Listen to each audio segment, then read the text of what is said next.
Welcome to the Corner House Collective podcast, episode 4, sponsored by Corner House Recording and Danny Hardaker Video.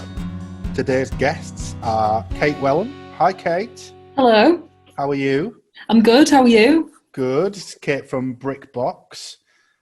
So we've got a question. We asked last month. We asked a question to introduce everybody, and I've changed it because I want a bit of mix it up, different things going on. So the question of the month is going to be, has the pandemic changed you? So if everything went back to normal tomorrow, overnight, would you approach the way that you work differently, do you think? For me, I do a lot of work from home anyway. So it's kind of, I'm either working from home or I'm off traveling, doing some work somewhere far away. So obviously that bit has changed, but otherwise I'm just I'm just at home in front of a computer getting more done. So I'm walking a lot more because there's not anything else to do. So that's true. Yeah, getting into an exercise regime. I started in an exercise regime, and now that's gone away, and I probably should get back into it. Joe Tilston, he's our other guest. Hi, Joe. How are you? Hello. Yeah, I'm good, thanks. Good. Same question to you then. So if everything went back to normal tomorrow, well, my answer is quite similar to Kate's, really. After a few weeks of lockdown, my life got pretty much back to normal on the work front because I was printing by myself before then, and I'm printing by myself again. The music stuff, there's a little bit less white noise on the distraction front, so I'm getting a bit more done, getting off the to-do list. But what actually happened was I got loads of my to-do list done and had just enough time to make a brand new to-do list, which has now spent the last 6 weeks going, hey, do me! Yeah. So none of that's been done. My life's an iteration of abandoned to-do lists. Well, it just feels good to have a new to-do list. Yeah, just get rid of the old one. One that isn't 4 years old. Start the new one. Also, none of us are 9 to 5, are we? So we're all working under our own steam. So it's always going to be different. Yeah, that's true. I think that it feels like there's a change, and that's mainly because I haven't had to kind of try and do any social stuff. I've just had time to focus on things. And obviously I've been as social as everybody else is with the video chats and stuff. But it's definitely changed the expectation a little. And I hope that I can keep that white noise down a little bit going if it all stopped tomorrow. But yeah, I mean, we'll just have to wait and see really, won't we? What the real impact is. I think it's definitely been a focuser in a lot of ways, that you're able to, like you say, just there's less distractions because you've got your own 4 walls. In my case, with kids climbing up them invariably, but you are able to more sit down and go, right, okay. I mean, and we talked before we started, we were saying that the first 2 or 3 weeks, everyone was flapping about a bit, not knowing what to do. And then everybody a lot of people that we speak to seem to say, actually, I'm quite busy, busy learning new methods of doing things, busy taking people up on offers that have come about this. So it's obviously a terrible thing, the pandemic, but it's also, there's a land of opportunity there, I think, for learning new ways of doing things that perhaps you've been looking at doing and never got round to implementing. So yeah, it's cool. So we're going to look at a few different things today. One of the things I wanted to talk about was how, going on from that, I guess, how the pandemics maybe caused a positive shift in the ways that we can be creative. We've got a clip of Sounds of Swami, which is one of the bands that last week's guest Kurt is in. And they basically recorded something from scratch, but independently.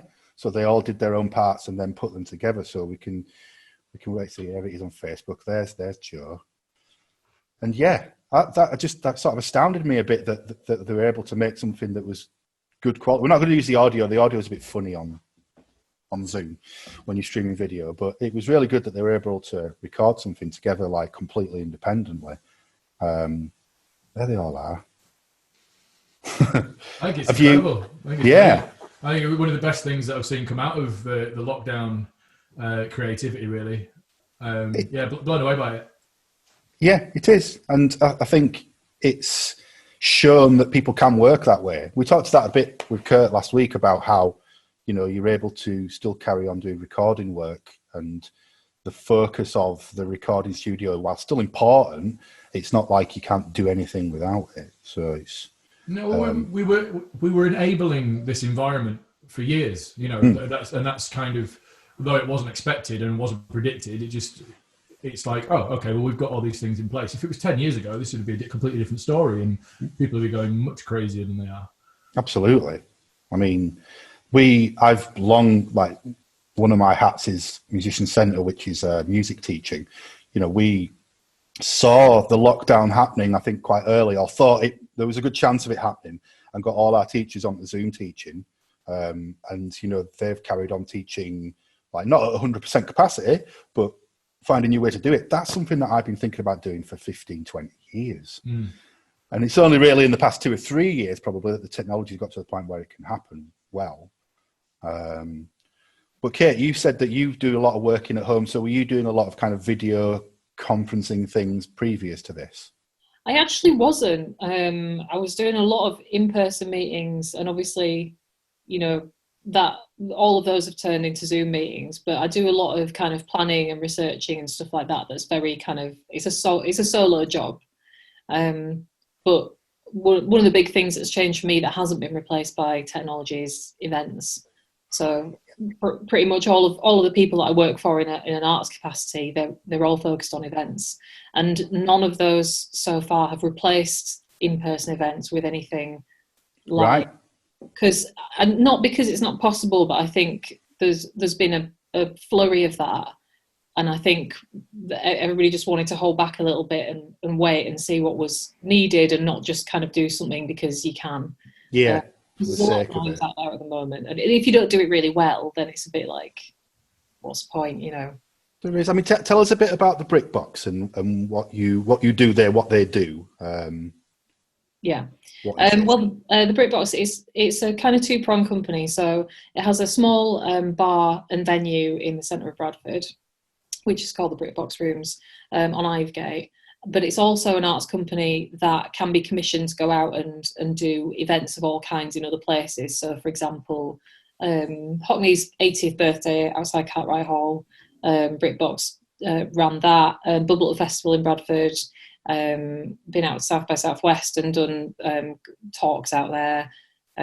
Just like can be hired, and did something in Finland a couple of years ago in like a public square with like all these big hot tubs all over the place. Like it's just any mad thing that people want to happen as part of an event, especially if it's in a public space. Yeah. BritBox can do that kind of thing. But the bar in Bradford is a very kind of specific bit of the business that is not currently operating. Yeah. So do they have, obviously they have artist practitioners as part of them. Well, do they work kind of as facilitators as well for other artists? Yeah, so everything about the BritBox is collaborative, really. So they are artists. Ellen and Rosie are artists, kind of in their own right, but their whole model is that they'll go into a place. If it's a different location, different city, then they'll find out who they need to be speaking to in that city and kind of facilitating local artists as much as possible. So their whole thing is like bringing everyone together and facilitating them to make an event that's amazing. Yeah. We talked about this a little bit last week with Anne, because she's an artist and a project manager, facilitator, and they're quite different things. And the idea of collaboration as well being that, you know, collaboration's great and ends up being more than the sum of its parts, but needs compromise as well. And those can be quite difficult things. I'm going to use that as a sort of tie-in to your question next, Joe. It's very loose. It's a terrible segue. But, like, I wanted to ask you, because you're a songwriter and you write independently for your own Joe Tilston. Joe Tilston and the Embers was the name of the band. Yeah. And Random Hand as well. So what are the different approaches that you take, like, when you're writing on your own for solo things compared to writing with a group for a band? I think, well, the writing with Random Hand has always been a collective, which basically anyone brings in a couple of ideas and then they get thrown into a melting pot and come out completely different. And that's always been the way that band has created, and it's great, really. I mean, the great thing about that is that doesn't come easily. I've kind of done that I've kind of been in loads of other different units before, thinking I could just do that and just be met with completely blank faces and people just going, "Can't you finish it?" And I'm like, "No, this is, where's the fun in that? I want you to change this." So yeah, I kind of fully, yeah, there's a chemistry that you can't. I'm going to say, I suppose there has to be a chemistry there, isn't there? Yeah, and you can't force that, because some people just don't like working like that. Some people like full control over the idea and the output, and that's fine working like that. And I've been in bands where the idea is fully formed when it comes in, and that's fine, and it's good, and it gets great results. But I definitely, Random Hand was great for just feeling like you're part of something, even if you're only playing the bass in it, or something like that. On the solo front, that's just a big mix. Mostly, I go into that with creating ideas myself. I get inspired by a lyric or an idea, and then that slowly blossoms into a whole song. The last album, the first album, I kind of went down and put everything down myself, and that was all the songs were fully formed before anyone else added to them or heard them. And then with the album I finished now, which should be out soonish, that was a little bit different. I kind of got the bare bones down, had the full song structure, but then bounced them through a bunch of other musicians in a room together, only for a few hours, but enough to bring a bit of spark that other people bring. And I think that probably because of Random Hand and that chemistry stuff, I see a great value in that. I've got I've got friends who have very regularly just said, "Why aren't you playing the bass on your solo stuff? And why aren't you doing this and your solo stuff, making life easier for yourself?" And I'm like, well, where's the fun in that? I'd much rather get that creative spark from somebody and see what someone else brings to it. So I've always liked the collaboration. And I think, songwriting, that's why I've never really kind of fully jumped on the full-time solo thing, because I don't really want to go out by myself. I always like lonely. People. It is a bit, yeah. Especially after you spent 15 years in a van with 3 smelly mates. It's definitely a different experience. I think that kind of lends itself way to events, the collaboration part to different events as well. You either have it so that there's one head honcho calling all the shots and everyone just follows, or you have it so that there's like I'm going to use the word committee of some kind that, people can collaborate that way. And it's harder to do it that way, or maybe it's just me that finds it harder because I'm so used to not having that, but can be a lot better than, like I said, the sum of its parts. Yeah. Well, being in a collective is a skill all on its own. You can't, and it's easy to take that for granted. And I think as a result of spending all the years doing what I did in the band touring, it was kind of weird going into the professional environment afterwards and suddenly realizing that I had this skill set of managing people and how managing the responses to get to an end goal and getting the best of people was actually something I hadn't realized that I'd spent all these years honing, over people that just wanted to manage with a whip. It's quite strange, but that's why collectives exist, and that's why the other thing does. I think that's one. I want to talk about this a little bit later on, but that's the thinking behind the Corner House Collective. You've used that word, and that's the word that we've used as well, because since Kurt moved into the building, that's like a new business that's been on its own. It's so refreshing to have something new who's got their own ideas going on that they're following through, that complement everything else that's going on, that complement the music lessons, that complement the venue as well. And yeah, it is a skill, I think, being collaborative. And like you say, I think it's as I was taught at music college, transferable skill. They always taught us that because they knew that probably 95% of us weren't going to end up in a career in music. But you learn these things, and it can improve you doing different things all over the place. Cool. Okay. Right. Let's move on. We're going to do an advert, I think, now for Corner House Recording Studio. And then after that, we'll get a bit of music from Mr. Tilston. So Corner House Recording Studio. So it's custom built, purpose-built recording studio here in Keighley. This is a video of Box Jellies being recorded there. They I've got a big setup for live recording. So a lot of different studios do a lot of overdubbing and things, but Kurt, who runs the studio, his speciality is getting like live recordings down so everybody can be playing at the same time. He just finished building, I think, pretty much the new isolation booth, which is kind of an extra room in there to separate off singers. I might be a guitar amp on its own. He's got so much different guitar gear there that all the different amplifiers he's got has basically made an entire wall, which I believe is called Tonehenge. So if you've got lots of different opportunities to try different guitar sounds, and Kurt's really easy to work with in terms of you can either go in with an idea that's really strong and, you know, work on that and get what you want out of it. Or if you go in with a bit of a looser idea tone-wise, you know, he'll be able to help you with getting, like, suggesting a direction to go to get a better guitar sound or drum sound or whatever like that.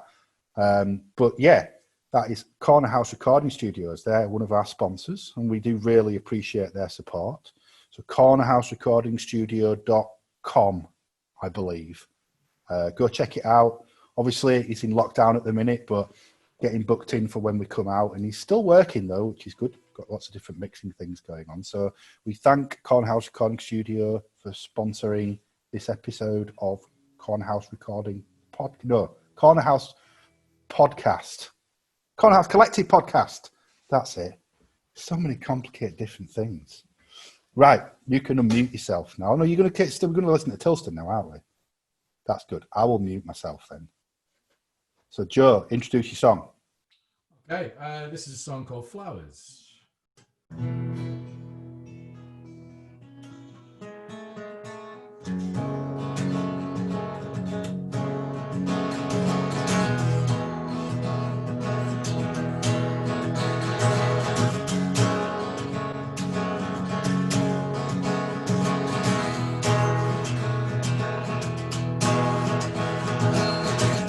Another bunch of flowers hanging from a lamppost. Haven't we seen enough gold? Light shadow like clouds. Yeah, we're meant to last.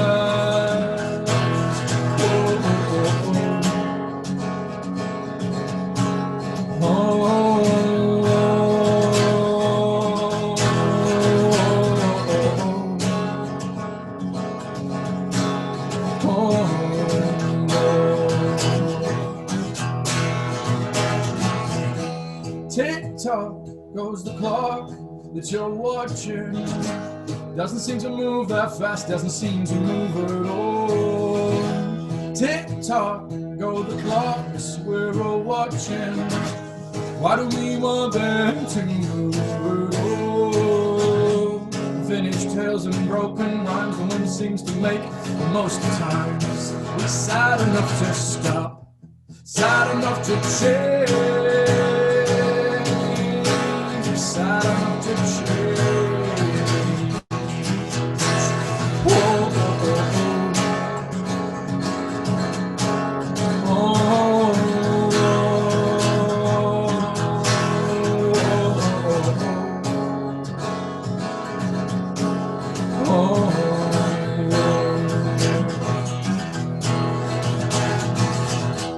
Tick-tock goes the clock that you're watching.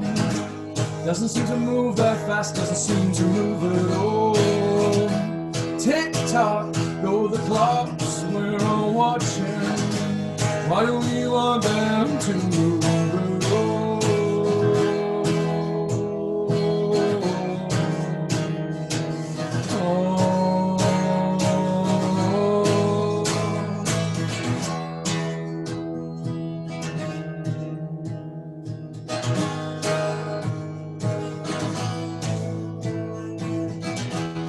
Countless ghosts and countless flowers, forgotten songs and wasted hours. Are we just another skip track in time?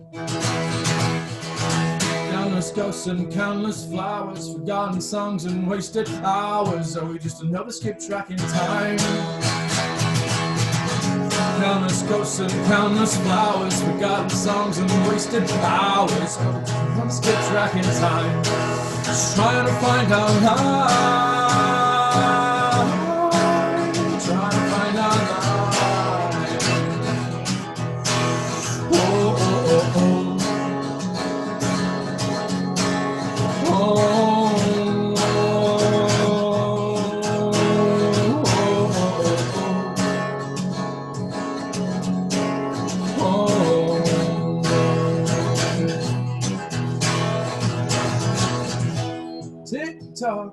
goes the clock that you're watching.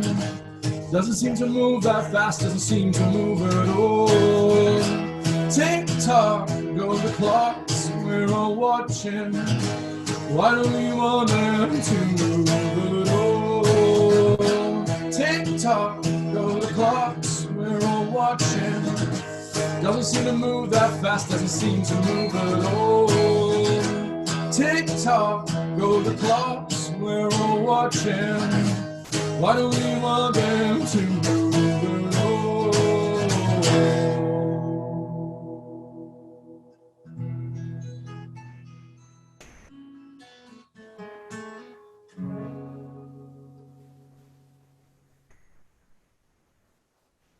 Everyone unmute and clap. Ta-da. Thank you very you, much. Joe. Thank you. That was a song by me. Do you know, I really miss live music. It's ridiculous. And one of the reasons I wanted to do a podcast was just so that I could get people on and listen to them play. Let's get Elle into the room. Elle, if you want to join us. Elle is going to be doing some spoken word with us. Where is he? Hey! Hello. How are you doing? I'm very well, thank you. How are you? Good, I'm very good. You look like you're in a kind of Las Vegas living room there. Especially I've had some time to make this a nicer space in lockdown. Not much else to do. Good. Nice of interior design, isn't it? No, it looks awesome. How are you, Elle, anyway? Are you okay? I'm all right, thank you. Yeah, are you? Good. Yeah, I'm okay. We're going to ask you that question as well. So if everything went back to normal tomorrow, how would you, the way that you work change? Has the pandemic changed you? I'd have less time to work. Yeah. See, we talked about this a bit, that like there's almost a bit of pressure on creatives to, you know, that it was always said like you say you don't have any time or whatever. Now you've got loads of time and you feel like you've got to do something. Yeah. Well, I mean, I think as long as you don't put too much pressure on yourself, I think, you know, creative people have been quite lucky, I guess, with a lot of inspiration with everything going on in the world and a lot of time to act on that inspiration, I guess. So I don't know. It depends on your outlook. Yeah, definitely. Yeah. So you're going to do some spoken word for us, and we're going to talk to you a little bit about your band Kilns of Green as well. So I'm going to leave you to take the floor and do some poetry for us. All right, thank you. This first one I'm going to do is called Unassuming April Day. So this is something that I wrote at the beginning of lockdown, and it was just a sort of strange atmosphere that I certainly have really experienced before. So anyway, I wrote this. On this otherwise unassuming April day, strangers share a common paranoia, existing fragmented, where crisis has situated them, needlessly polarized in their chosen echo chambers. Unified in avoidance graciously as not to cheat one another of health. Is it born of altruism, I wonder, or is it selfishness that renders us willingly separable on this otherwise unassuming April day? The sparse paths don't know the plight of their subjects in their tweed caps and surgical masks. Walkers in procession now breathe Kaddish, preparing eulogy, as social structures slide from the sloping shoulders of their fathers, and industry is immaterialized on this otherwise unassuming April day. Splinters of irreverent sunshine sing contrapuntal, irrespective, sickening, beautiful, cruelly flippant toward our suffering. Regardless, spring is life, yet I am in mourning of what could be on this otherwise unassuming April day. My humble sanctioned walk tarnished filthy, suspicious by those doing the same, holding our breath as we cross, lonely, separated and isolated on this otherwise unassuming April day. They've painted rainbows in their windows, they preach their stronger community, impenetrable unity, but I believe it not. I feel only distance and sobering dichotomy on this otherwise unassuming April day. I've written before, in relative naivety, that there's breath in severance, but I meant it not in this way. I deduct only loneliness and frantic assumptions on this otherwise unassuming April day. And then the second poem I'm going to read is called The Hand. And this is something that I feel is a little bit appropriate with the George Floyd story, and the whole Black Lives Matter movement, which I think is a very important movement. And this piece was sort of born of the notion that we all have a voice and we all should use it, especially in the sort of social media age that we're living through. I think it's important that we all sort of join together and use our voice. So this is what that was born of. It's called The Hand. To be commonly blessed with a hand to wield the power of knowledge, you have the tongue to negate the nature of evil in all its forms, in any capacity. Be the fulcrum of resistance, rattle your chains, exercise repudiation, be defiant in the face of the intractable. You are but a stick in the dam, a dam with the power to hold back colossal water in cavernous earth, and tenement cinder blocks inhabited by drones and pounding sirens. You hold the ground beneath you, stand toward the inexorable. A hand to the storm has more power than skin and blood. Don't let the fertile minds of youth be soiled and defaced. Their generations need not be subject to the same cancerous decomposition of truth. You have the hand, you have the mind, you have the voice. And that's it. Thank you. Yeah, that's brilliant. I think the first one, first poem you did, it was really good at summing up the actual weird feeling at the beginning of the pandemic. Yeah. Like, I felt it like when you went to the supermarket or whatever, you're walking down Aldi, and there was this weird hushed kind of panic. It wasn't like panic. I mean, there was panic because you couldn't get toilet roll, but it was a very strange feeling. It's definitely like Rose's poem last week as well. She did a really good summing up of that just completely unusual feeling. Yeah. I think we all felt. It was. It It's feels a bit more like we're used to it now, so almost a bit more normal. But no, thank you for that. That's brilliant. So I wanted to talk to you a little bit about your band as well, Kilns of Green. How are you guys? Are you managing to do anything during the pandemic, writing or anything? Or not really. I mean, we sort of reached. Pause. We sort of reached a natural slow period before lockdown, so it hasn't really directly affected us in that way, other than we're not getting together and writing and jamming and everything. But we've managed to get a final mix done of a song that we're hoping to release soon. So that's pretty much ready to go. And a couple of the other guys are working on some of their other projects, which is nice that they're getting a chance to do that as well. So yeah, it's not affected us too badly. I wouldn't have said no. Just because of the timing, basically. We've been quite lucky, really. Projects do go through this kind of bands, whatever projects go through quiet and busy periods, don't they? And I think that's normal and kind of healthy. Do you find that, Joe, that you go through periods of where there's a lot of activity and then suddenly it's just almost paused for a while and you go back to it?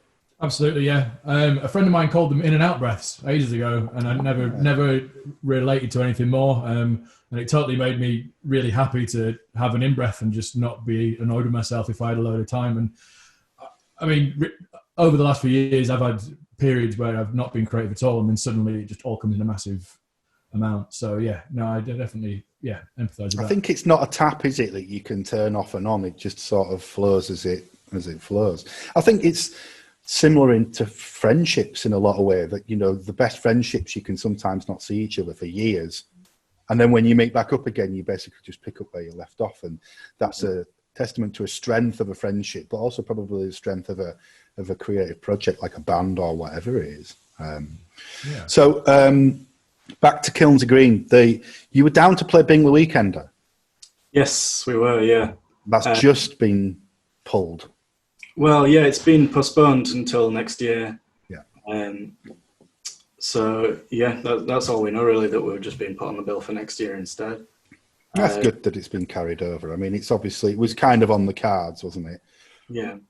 It's been one of the later ones to cancel, but I think we have to accept it's incredibly difficult for concert companies and for promoters to deal with the, you know, when is it cancelled? I want a refund, all that business, because it's just, you know, it's just a nightmare. And we've still got events that in the exchange that we need to rearrange, and we don't know when we can, you know.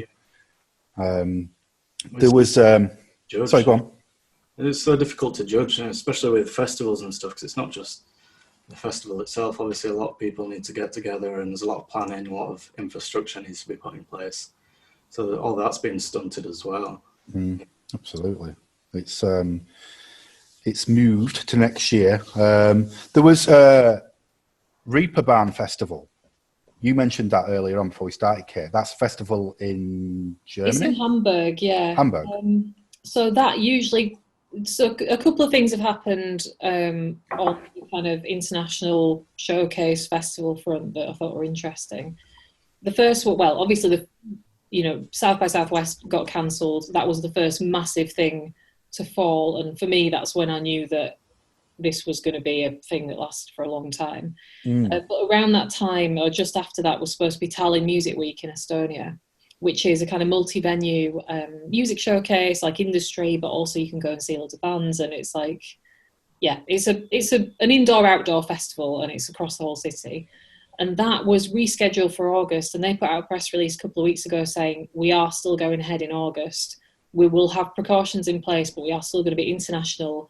We're going to be, having bands from neighbouring countries, and we're going to welcome international journalists and audiences. And then Reeperbahn Festival in September said they're going ahead as usual. Again, multi-venue, indoor-outdoor, bands from all over the world, audiences from all over the world. So I think however they make it work is probably what we're going to be looking at over here. But it's interesting that they decided to forge on as usual. And I think, if anyone's going to do it right, it's going to be Germany, right? So, probably.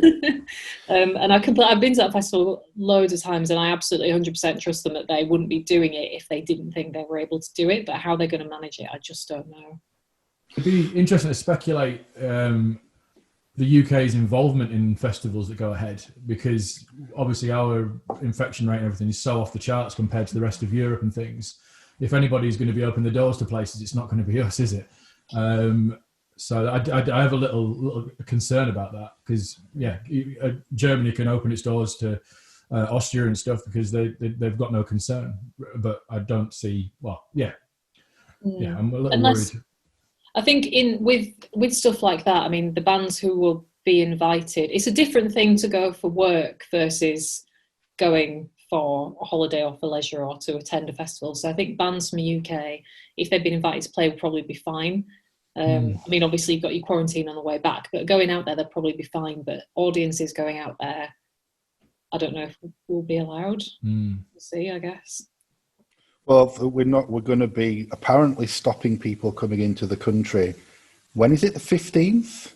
Or making people come in quarantine for 2 weeks. That's it, isn't it? But that's not now. I thought it was Monday. Oh, is it now? It is now. No, it's Monday coming up, I think. Okay. So, but the thing is, I mean, my thinking is our infection rates are so high that if we have more people coming into the country, it'd probably make our average number of people infected go down. It'd probably be better. Now you're thinking like a politician. Well, I'm just thinking like a statistician, I think. I can't find my link, but we were going to talk, there was a link about Leeds Festival next year, talking about, I'll try and sum it up in words instead of images, but they were basically saying that they wanted to look at the concept of allowing people to the festival who had been tested for coronavirus. So you would have like a coronavirus passport almost. And this is one of those weird things that me and my friends joked about quite early on in the pandemic, that, you'll have a stamp on your passport saying definitely negative, and that would allow you to go in. But that seems actually more likely now, that, you might end up having to have some kind of test to prove that you're not going to pass on the disease and whatever. But any test like that's going to have to be done daily, though, isn't it? There we go. But this well, is no, the thing. Because you would have the idea is that you'd have the antibodies. Oh, right, of course, yeah, the antibodies. Oh, it gives us an antibody test, yeah. Yeah. But the percentage of people that are going to have antibodies is going to be less than 10% of the population. It's not going to... We don't know that, though, because it could be massively high. We just have no idea. Yeah, we could, but the thing is, just because you've got the antibodies, I don't know if that means that you suddenly can't pass it on still. Yeah. There's so many ifs about it, isn't there? There's just Nobody knows. I think that's the thing. But, I mean, you know, again, you say looking to Germany, looking to Leeds Reading Festival. Mean Fiddler? Is it Mean Fiddler? Not anymore. Is it not? Oh. Festival Republic, isn't Festival Republic, that's the one. That's it. So, you know, I think us small guys need to look at what they're going to be doing and they're going to have the resources to put that in place and see if it can be replicated on a smaller scale or whatnot, or just have like seats in a venue that are 2 meters apart. That'll be a good atmosphere. Did you see there was a video of the first socially distanced gig that happened? Have you seen this? I think I saw some video, like some pictures, something. Was it in America? And everyone stood. The weirdest thing ever. It's like all these people kind of moshing out, and they're all stood. Loads of seats are taped off, and so they're all stood really far apart. They've all got face masks on. There's like black and yellow tape everywhere. It's just really weird. We'll come to that. Is the concept of keeping your fans for Kilns Green 2 meters apart at an event, is that going to work? I have no idea. I have no idea how it's going to work. I've seen your crowd and I can answer that. It's not going to work.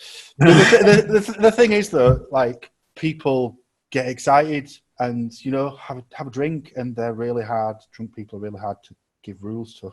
So, yeah. The thing we're going to see is it's more and more the risk decision is going to be put on us, and that's already starting to happen. The kind of narrative is, yeah, we told you to do all these things, but we're not going to tell you what to do anymore. And slowly but surely, we're going to have to decide whether we want to put ourselves in those circumstances.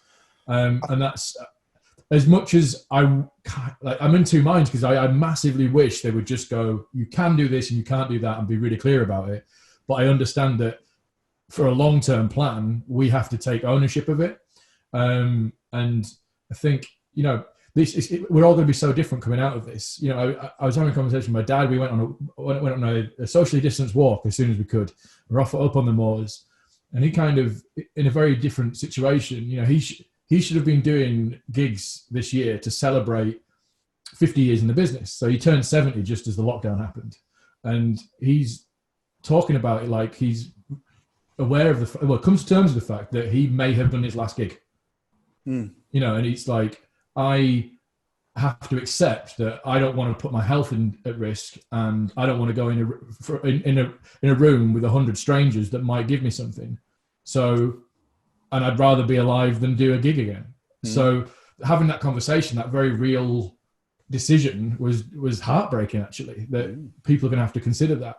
And, you know, bands are going to be in situations where they've got members that don't want to be in that situation. You know, if you've got a member who's got OCD, you know, or anything like that, that's it, you know. So there's some really very strange conversations and very interesting responses that are going to happen, because some scenes are going to die because people don't want to put themselves in a position, you know, where they come to a gig. I think you're right.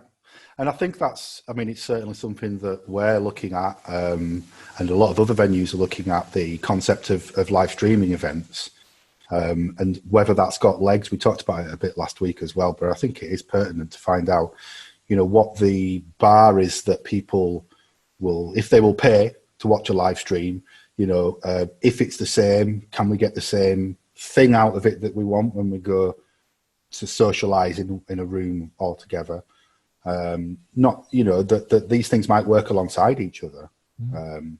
And I think, like, I want to talk a bit more about the actual podcast as an entity later on, about where we think it can go and everything. But, you know, I think that's one of the ways that we see it going, that this is almost a wrapper for the exchange, and other businesses in the building, that allows us to kind of put content out there and become a bit more of content creators rather than events, you know. I mean, a bit of both, but could be a shift for the way that venues, the way that their business model works. Definitely. Okay, let's move on. Kate, I wanted to ask you a little bit about the Brickbox Bradford Cultural Voice meetings. Yes. So that's Bradford Cultural Voice is like, what is it? Explain it. So it's a regular gathering and an organised network of Bradford's cultural scene. So there are meetings every 2 months, and then in between there's a newsletter. And anybody who considers themselves to be part of Bradford's cultural scene can come along to the meeting. So you've been to a couple of them, haven't you? I've been to all of them apart from the last one. Right. I think I missed the last one because I was panicking about it. Was just at the start of me thinking we're going to get locked down. I need to do all this stuff. Yeah. So I missed it, even though it was in Keighley, sadly. I wasn't there either because I thought I was supposed to be at South by Southwest, and then I just because my my role was we're about to get invaded by a cat. Sorry. Oh, cat. That's good. Is this the first one that you've had? I think it is. I think this is the first podcast's cat. Yeah, so it's really helpful for the. Sorry, it's really quite all right.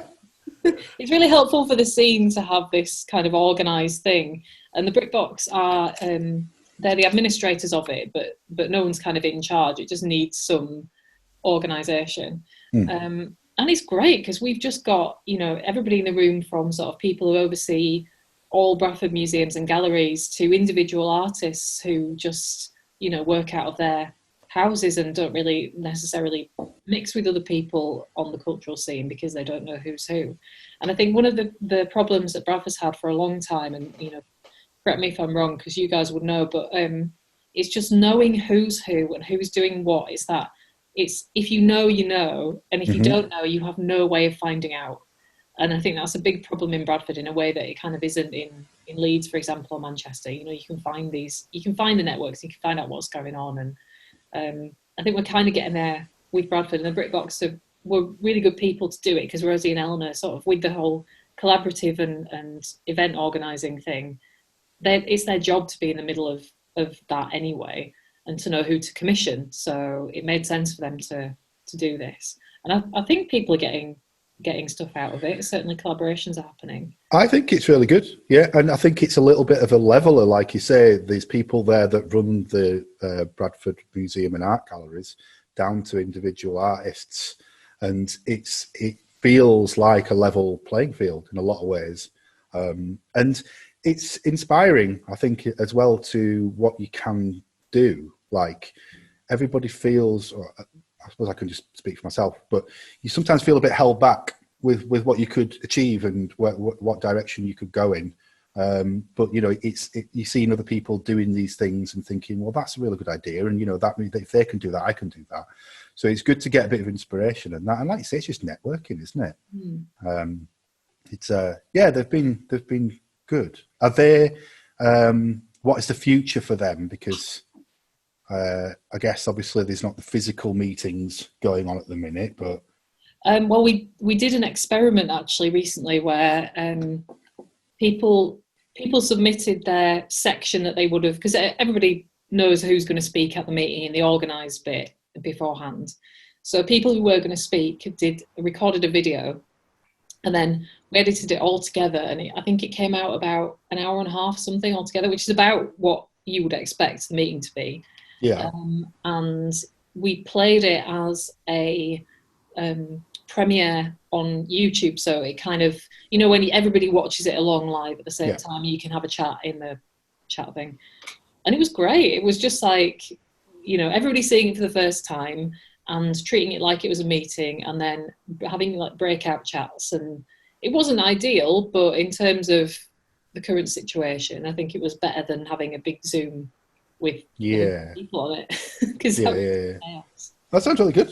We'll have to get a link to that. We're going to try and do like show notes at the end of each podcast with links to what we talk about throughout, so people can look at them themselves if they want. So moving on, so Bradford 2025, what is how do you think that's going to change from the pandemic and how a BrickBox's kind of involvement in that working? I mean, BrickBox isn't so much involved with 2025 more than kind of other cultural organisations in Bradford. I think they're feeding into it like a lot of people are. But I've, as a freelancer, I've kind of been doing bits and pieces of social media on it before the lockdown happened. And I think culture, when we come out of this, culture is going to be even more important for Bradford, I think, because obviously, you know, there's a lot of immediate problems that need to be solved, but also people are going to need to be kept positive, and the city is going to have some sort of extra economic driver. And I think that the fact that we're going for this, we're forming a bid, could actually be that, as much as people think of it sometimes as a sort of fluffy thing that's like a nice to have. You know, there's some serious money attached to arts and culture, and I think if we can have a proper go at this and get shortlisted, and if we could get it, it could be massive economic change for the city, as well as you know, being a nice entertaining thing with lots of culture going off all over the place. So I think, yeah, I think it's a thing to be taken seriously coming out of this, definitely. I think so. Like, so it's the City of Culture, Bradford 2025, in case you didn't know what we're talking about. And I think it's one of those things that it's as much the journey there as it is, even if we don't get it, even if we don't win, there's so much positivity that can come out of it for Bradford and for Keighley. Yeah. That, you know, it's like I've been talking to people. There's a lot of problems with Keighley not wanting to be part of Bradford. Like, it's just like, we're our own people or whatever. But, you know, like you said, financially, and we do, I've been aware that we talk about finances quite a lot on this podcast, but it's important. There's going to be so much money flying around that, you know, it's worth us using it to improve the town, improve Keighley, and obviously Bradford as well. Elle, have you been sorry, go on. I was just going to say, it's time, and I know we went for the European one in, was it 2008? We went for the one that Liverpool ended up getting, I think, maybe. Yeah, I think so. But Bradford wasn't ready then. No.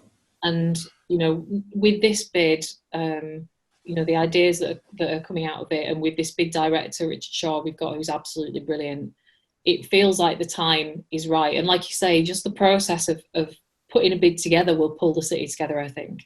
And it's not even just what you're talking about with Keighley. You know, we have the same thing with Ilkley and with Shipley and with anywhere that sort of has its own town identity already, sees Bradford potentially as a bit of a thing that's going to drag it down, which is a real shame, because actually all of those things together makes a proper force to be reckoned with. So I'm hoping that the bid can be that thing, that unifying force. Yeah, absolutely. Elle, are you from Bingley? I am, yeah. Does Bingley have its own identity? Only on a Friday night. Yeah, no, I think it does. It's sort of been hanging in the balance for a while, I think. It's just a strange one, is Bingley, but yeah, I don't know. I think I just wonder, kind of, obviously there's quite a lot of bars in Bingley, and like how the kind of the cultural offering, if you want to call it that, in a fluffy way, that Bingley offers. You know, I mean, there's the Bingley Little Theatre, and there's a lot of different things goes on there. But it is that is definitely one of the challenges, I think, of the bid, the 2025 bid, is making other towns feel like they're part of it. But like I say, it would be very silly to ignore it because of the amount of advantages it can bring. And culture is so many things as well. You know, it's not just sort of arts and music. It can also be landscapes, and it can be food, and it can be all kinds of things. And quite a lot of what people are doing in Bingley, for example, I mean, maybe not the bars, but there's a lot of stuff that's going on in Bingley, for example, that people might not think of as being cultural, but actually, why not? It is, and it should be in the bid. Definitely, yeah. There's a new mural popped up in Bradford. I just spotted this randomly on Instagram. It's in the market. We've got a picture of it. There it is. Have you seen that? That's amazing. Wow. Who's done that? I don't know.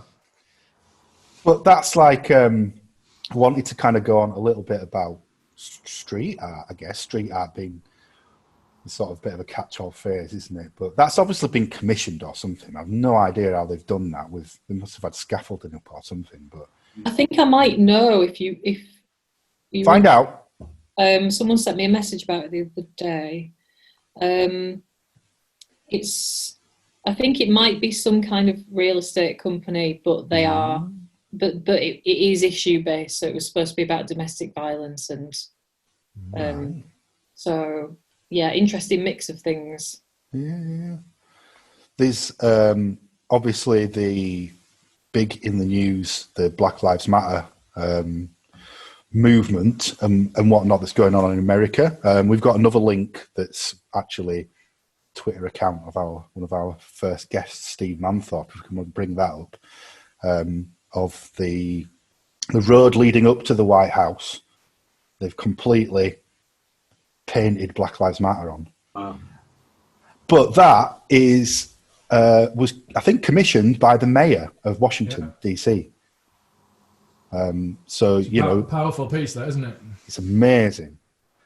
And I just, you know, I mean, well, this is maybe wanting to ask about how politics fits into art. Sometimes I shy away from politics really, and sort of don't want it to be part of like what we're doing, but it always is, I think. And like, Joe, politics and music, how do they fit together? I don't see how you can separate them. No, I mean, they are intrinsically together. It baffles me when like artists speak out and people who've been listening to them for years say you shouldn't be mixing politics and music. You know, I don't get it. I think you know, I think politics kind of impacts everything, you know, and if you try to separate it, you're doing yourself an injustice, really. Elle, do you find that the content of Kilnsey Green is to do have much of a political slant on things, or? Not so much Kilnsey Green. I think it's always a topic of conversation between us as friends, and we have touched on it in our material slightly, but definitely with my poetry it's prevalent. I think anyone with a sort of platform needs to or should voice their opinion. I think, especially for me with poetry and with music and things like that, I think words are such a powerful tool that we all have access to. It's just whether you choose to use them or not. And I think, like I said before, in this social media age, we all have a platform now that our grandparents, you know, wouldn't have. And I think it's important to exercise freedom of speech in this way. And I think it's always going to be a part of art. It's always going to be a part of music and poetry and everything, just because it's people commenting on their surroundings and their time. It is an interesting one with social media. Like, I remember when it started, when social media began, if you like, because I'm old enough to remember that. And I remember thinking, this is amazing, and this is going to be a collective consciousness that we're going to have, and that we're going to be able to, you know, kind of evolve as a race because of that. And then as time's gone on, it feels a bit less like that, really. It feels, do you know what I mean? Yeah. And like, we've regressed together. Well, what is it? Is it the fact that, you know, I was always a big believer in freedom of speech, and I still am, and the belief that, you know, if you put what's the phrase? If you put it out in the sunshine, sunshine's a great disinfectant. So basically, if people put up an opinion about something that is abhorrent, then enough people will come along and say that's not right. And, you know, it would kind of democratize views like that and turn people around. But it doesn't seem to have done that. It seems to have split people more. People defend their opinions with the freedom of speech because they don't expect to have challenges. Like, yeah, the whole point of freedom of speech is that it is challenged, and like as you just said, it kind of, you know, it sorts itself out. And I think a lot of people feel like freedom of speech means it's a carte blanche to just say whatever they want. Well, actually, no, it's not. It's actually a freedom to be challenged by everything, and a lot of people don't accept that. You know, and there are extremes of it on each side. But I think you know, people need to accept that they can't just say what they want without challenge. Really. Absolutely, yeah. It doesn't stop it being freedom of speech, you know. No, it's freedom to say what you want and freedom to have it called out as well. Because, and I think you're right that we have all got a responsibility to do that, particularly like with matters like the kind of police brutality against black people in America and the UK. It's the white people that have got the power of that, and we have got a responsibility to use that. So it's, yeah. Okay, let's move on. So we have going on in Corner House Recording Studio, well, they have, a drumathon, which is a gentleman that you might know, Joe. It's Sean Howe. Sean Howe. Yeah. I'm actually spotting some of his artwork behind me by complete accident. Nice. It's just because I'm going to throw it out soon. It's just it's just on its way to the bin. It's actually loads of paint that was in his mouth that he spat on a thing. But I'm It really is, yeah. He did it, but he didn't. Dark horse. But he didn't do anything to cover it, so it's just starting to flake off and look rubbish. So, like from a distance, it's great, but close up, it's really flawed. So I'm going to get him to do me a new one that I can put in pride of place. There's loads of people that think that that's something like spectacular, and it is something spectacular, but it is just my mate. Was it supposed to be art, or was it an accident? I don't know. Maybe we have to put some questions to him in his drumathon. I believe it was. Yeah. So what's he doing? So he's doing an 8-hour drumathon, and you can request songs for him to drum to with your donation. I think that's the plan. Yeah, he's been talking about for ages how to do it. Yeah, he's reached his target already. Yeah, 250 quid is very modest. Yeah. Well, I think we can bump that up, can't we? Quadruple at least, yeah. I think. So Sean's a drummer in Random Hand, and he's a great lad, and fair play for him for doing it. It's going to be an interesting 8 hours for him, I'm sure. It's going to be an interesting 8 hours for everybody. I think so. Sean Howe under camera for 8 hours is just going to be. There's going to be so much value. He's live streaming it, isn't he? What date's it on? 13th, I think. Is that what day is that? I don't know. What day is any day? I don't know. Saturday. I'm going to have a look. Is it a Saturday? Well, we'll be recording the podcast. So I'm going to go in and sort of try and put him off, I think. I've got a lot of questions about how he's going to manage 8 hours constant drumming, but I guess we'll find out.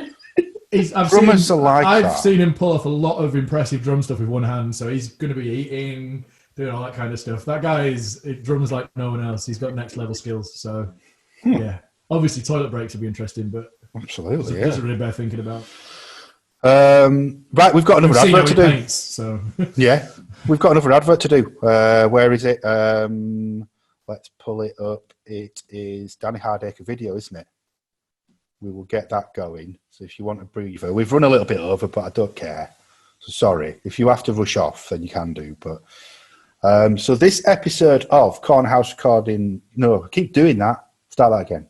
This episode of Corner House Collective Podcast is sponsored by Danny Hardaker Video. So Danny's a videographer. He specialises in charity work, a lot of cultural work he does. He did the video for Keighley Arts and Film Festival, which we should show. He's sponsoring next week as well. We should show that one. And he does a lot of music video work as well, and always comes up with some like really good end products. He's got a good team of people working around him as well, so people that he works with, and they can get really good end products for video, and that can be like corporate work as well, but also, like I say, charity work. Talk to him if you've got something in mind for a project, and he can bring you out something that is really great looking end product. So it's really easy to work with Danny as well. And I say this every time, but I think it's important. You're hiring a freelancer and they're a bit of a pain in the neck.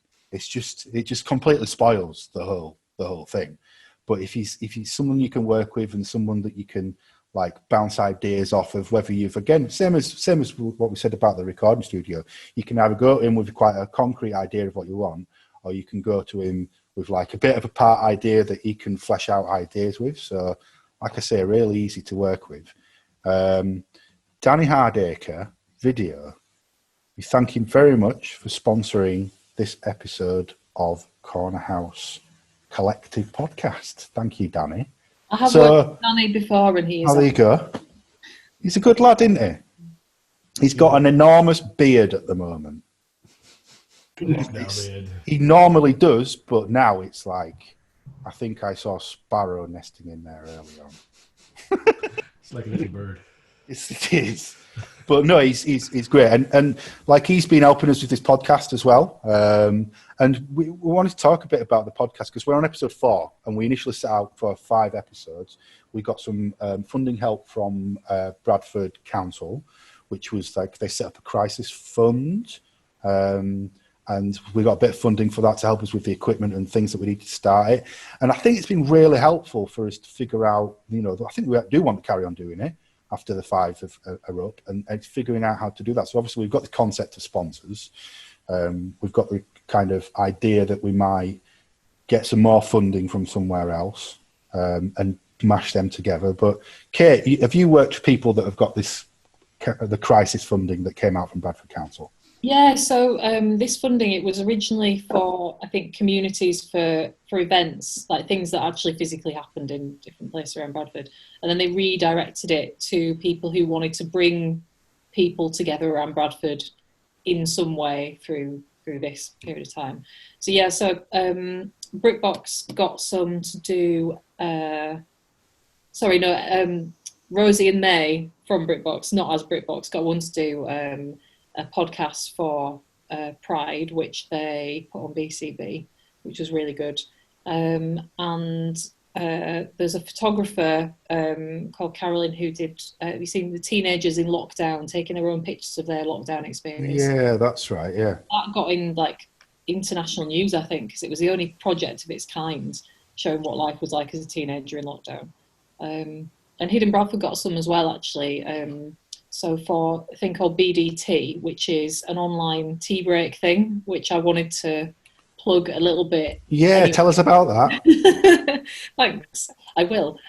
So Hidden Bradford, it's a little project I'm involved in, but we thought that what would be nice would be a kind of an assigned time, like 2 or 3 times a day, where you can go to a website and you just get put into a room with a video chat with 1 or 2 other people, no more, just people from around Bradford. And the idea is you just have a cup of tea, and if you're in lockdown, you live on your own, or maybe you're having to shield for longer than other people, you can just have a completely no pressure chat about whatever you want. And it's that regularity of contact. So if anybody wants to join in with that, it's every single day, and it's at 11 a.m. and 3 p.m. And you just go onto the website, BDT, as in bdtea.co.uk, and put the kettle on first and just see who's there. And yeah, it's been really good. But we couldn't have done it without Bradford Council's response funding, because it's taken Mike so long to build something that does what sounds quite simple, but is actually quite a pain. Oh, that's brilliant. Yeah. I think that's basically what we're doing as a podcast. We just meet once a week and have a bit of a chat. This is good. But no, I mean, fair play to Bradford Council for moving swiftly with that and, making them funds available for things. Because, like I say, I think the first 2 or 3 weeks of us knowing that we were going to be locked down, everyone flapped around, and then actually now things have settled down. Positive things have come out of it, and yeah. Well, people have started things that will continue, I think. Absolutely. That's because of the council, and because like we were saying before, there's that creative community who they're just there. And we really just need to be given the tools and resources, and they're just ready to go, and that's what they've done. We are more cohesive than we were 10 years ago, I think. But I think we've still got a way to go. And, that's a difficult problem, I think, to get the idea of people working together or under a big umbrella, if you like, rather than going off and doing their own things. And so that's the biggest challenge, I think, that we're on our way to doing, I think, but it's what's next, isn't it? It's kind of professionalizing it, isn't it? That's what we need to do. Yeah, I think that's right. Yeah, definitely. Okay, well, we've run over a little bit, but is there any other subjects anyone wants to speak about? I've let you do a plug, so I'm going to let Elle and Joe do some kind of plug, or just even if it's telling us where to go to look at their stuff. So Elle, we can see your poetry on you've got an Instagram channel for it. Yes, Instagram's just Elle Miller Poetry, and then my website is just www.lmillerpoetry.com. Got a website? I have a website. Yes. So many people don't these days. No. It's one of those things that I think more people should have because you own it and it's yours and you can do what you want with it. But that's great. Thank you for coming on. It's been really good. It's nice to speak to you. It's been a pleasure. Thank you. Joe, where can we find your bits and bobs? Careful. Well, I've got a domain name, joetilson.co.uk, but it's definitely broken, and there's definitely I think there's like a picture. I started making a website and then didn't finish it, so don't go there. There's so much. So I run merch stall, stall. We didn't talk about merch stall. Sorry. Well, I'll just headline it. We print T-shirts and stuff for bands and brands and things, and that's going very busy from strength to strength at the moment, which is strange thinking about a business doing well in the times like this. But yeah, it is at the moment, so that's nice. So I've been very busy with that. So if anybody wants any fancy garb, I'm the guy to give a shout to. And then Random Hand will be busy as ever once we can start getting in a room and writing together, because we've got studio time booked for new music, which is great. And I've got a solo album which is it's ready, it's mastered and ready, but just need to work out how I'm releasing it. So that's there. So yeah, Joe Tilston Music on Facebook and all those kind of things. Yeah, busy away. Fantastic. Thank you very much. Well, it's been a good discussion. I think that's really appreciated. Are you going to end us with a song, Joe? If there's time. There's time. If you think so. There's no guy with a clock tapping his wrist. Well, you were saying we're out. Are you running over? Well, we can do what we want. Right. No one can tell us what to do. You're going to finish us off with a song, though. Yeah, I'll do another one. So this song. What a love song too late.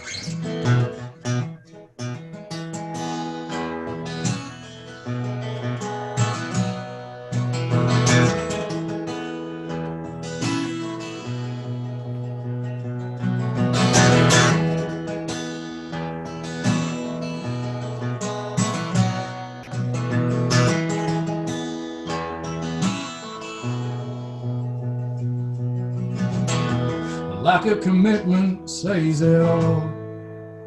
I didn't write for you until you're gone.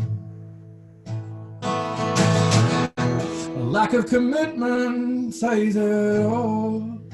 I didn't write for you until you're gone. It seems I'm a love song too late. Always seems to be the way. So if I'm a love song too late, I best be on my way. The taste of blood in my mouth I never got used to. And if it was, then maybe I'd still be holding on to you. For what it's worth, I definitely did the right thing. For what it's worth, we definitely did the right thing. It seems I'm a love song too late. Always seems to be the way. So if I'm a love song too late, best be on my way.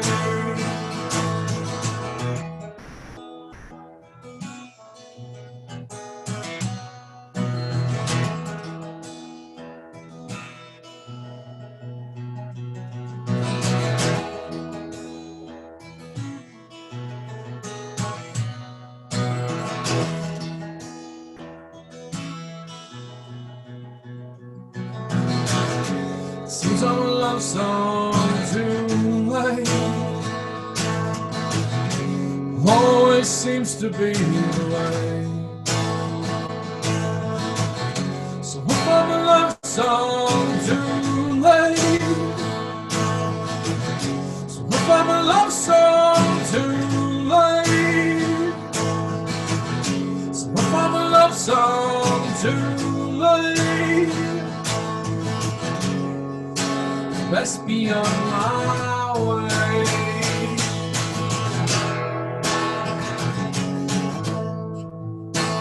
Best be on my way.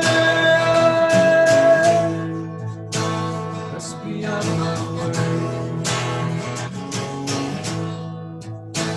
Best be on my way.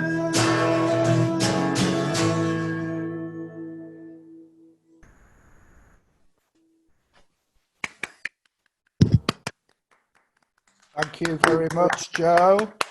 Thank you. Hey, that's the end. Lovely. All right. Thank you for listening to the Cornhouse Collective podcast. Thank you to Joe Tilston, Random Hand. Thank you to Kate Wellham from the Brick Box and Elle Miller from Kilnsey Green. And thank you to our technicians, Kurt Wood and Danny Hardaker. And a big thank you to Bradford Sports and Culture section for helping us fund this podcast too. It's been great. Thank you very much, guys. We'll see you next week. Bye. Bye. Okay. Can we go on now?